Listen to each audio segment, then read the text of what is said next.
Today I'm going to show you the evidence that no skeptic or modern critic dares to explain in full. For centuries, we have treated the resurrection as a purely spiritual event, something that happened in the hearts of the disciples. But the Gospel of Matthew tells a much more terrifying and physical story. I know that many get upset when their doctrines or their doubts are tested with science and history. But we are going straight to the Gospel of Matthew, chapter 28, verses 1 to 4. There was a great earthquake, for an angel of the Lord descended from heaven, approached, rolled back the stone, and sat upon it. His appearance was like lightning, and his clothing was white as snow. The guards were shaken with fear of him and became like dead men. Think about that description, like lightning. This was not a quiet, invisible event. It was a physical eruption of power so intense that elite Roman soldiers, men trained for war, collapsed in terror. I am going to use the Bible, physics, and the mystery of the Shroud of Turin to prove that the resurrection was a radioactive-like flash of light that left a permanent, unexplainable image on a piece of linen. If you have been told that the shroud is a medieval fake, or that the resurrection left no physical trace, you have been given a slogan instead of a study. Share this video right now with that friend who thinks science has disproven the miracles of the Bible. Let us look at the evidence together. Do you dare to see the full context of what the Roman guards witnessed and what modern laboratories have discovered inside the fibers of that cloth? I will show you the context now.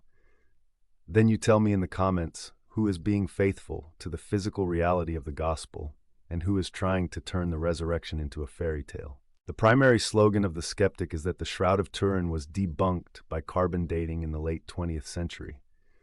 But let us look at the full scientific context in 2026. We now know that the sample taken for that test was from a repaired edge of the cloth contaminated by medieval threads. When we look at the actual image, science has no explanation. The image is not a painting, it is not a dye, it is not a scorch. It is a surface-level dehydration of the linen fibers that only exists on the top 2 micrometers. Now, ask yourself a logical question. How could a medieval artist create a 3-dimensional photographic negative image with no directionality and no pigments? Modern physicists have proposed that this image was created by a burst of vacuum ultraviolet radiation, a radioactive-like flash of light emitted from the body itself. This matches exactly what Matthew described, an appearance like lightning. If you think I am misreading the science, show me exactly where with your data open. Don't give me a slogan, show me the laboratory results. Protestants often commit the error of ignoring the physical relics that the early church after Christ cherished.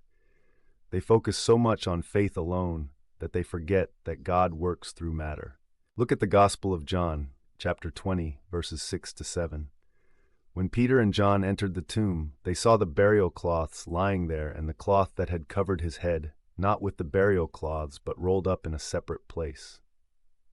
The Greek word for lying there is kaimena, which implies the cloths were collapsed, as if the body had simply dematerialized out of them without disturbing the wrappings.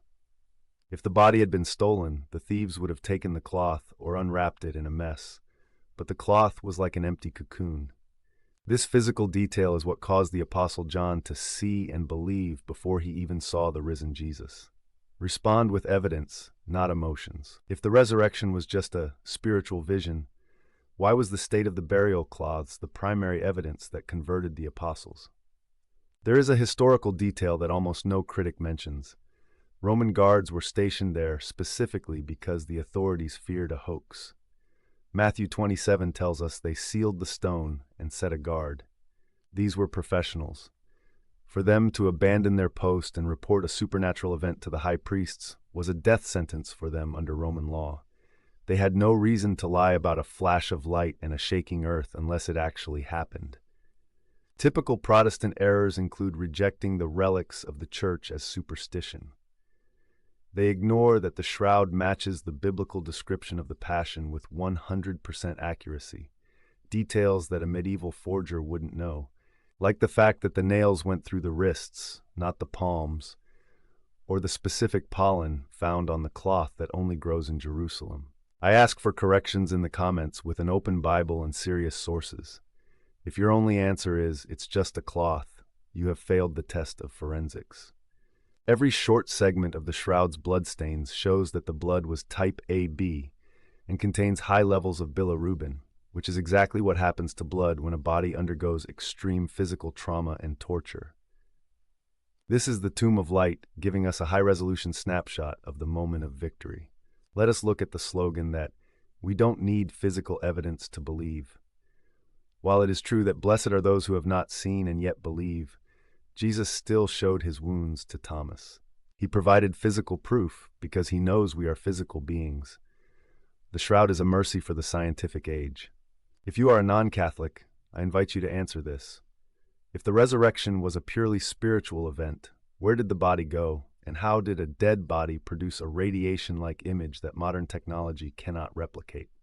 Every payoff in this study points to the same reality. The Catholic faith is the only one that embraces the total union of science and miracle. If you think the great apostasy happened and the church became pagan, why did God leave this silent witness in the hands of the Catholic Church for centuries? You are forced to choose between a mythical resurrection and the radioactive physical eruption of life that left its mark on history. If you are frustrated by these facts, I ask you to look at the Sudarium of Oviedo, the head cloth kept in Spain. It has the exact same blood type and the exact same stain patterns as the face of the shroud. We have two separate cloths from two separate parts of the world that match perfectly. This is the double witness required by biblical law. The Antichrist, as we have seen, wants to deny that Jesus came in the flesh. By turning the resurrection into a metaphor or a spiritual idea, many modern sects are inadvertently doing the work of the enemy. The shroud screams that Jesus was a real man, with real blood, who suffered a real death and achieved a real physical resurrection. To summarize the key points. First, the Bible describes the resurrection as a physical event accompanied by light like lightning and a great earthquake. Second, the Shroud of Turin contains a three-dimensional photographic negative image that science proves was created by a burst of energy, not by paint or human hand. Third, the forensic evidence on the cloth matches the biblical account of the Passion in ways that no forger could have anticipated. Fourth, the state of the burial cloths in the empty tomb was the first proof that converted the apostles. The Protestant position often retreats into a purely spiritual understanding that ignores the physical relics and the scientific data. This is a logical collapse because it denies the very way God interacted with the world on Easter morning. Contrast this with the Catholic position. We use the full Bible, the full weight of science, and the consistent history of the Church to show that the Tomb of Light is a reality. I challenge skeptics and members of other sects to correct me in the comments, but do not bring me a feeling or a 30-year-old debunked carbon dating study. Bring me the data. Explain how a medieval artist painted with light. If you do not have better data, ask yourself why you are so afraid of a piece of linen that proves the gospel is true. To my Catholic brothers and sisters, join the debate with charity and firmness. We are the ones who guard the silent witness of the resurrection. Invite your friends to review these arguments and realize that our faith is not built on cleverly devised myths, but on an event that shook the earth and burned its image into time. Do not close YouTube. Jump now to the video where we dismantle the next big myth about the incorruptible saints. It is at the end of this video and in the description. If you skip it, you will keep debating with outdated ammunition. I will see you in the comments.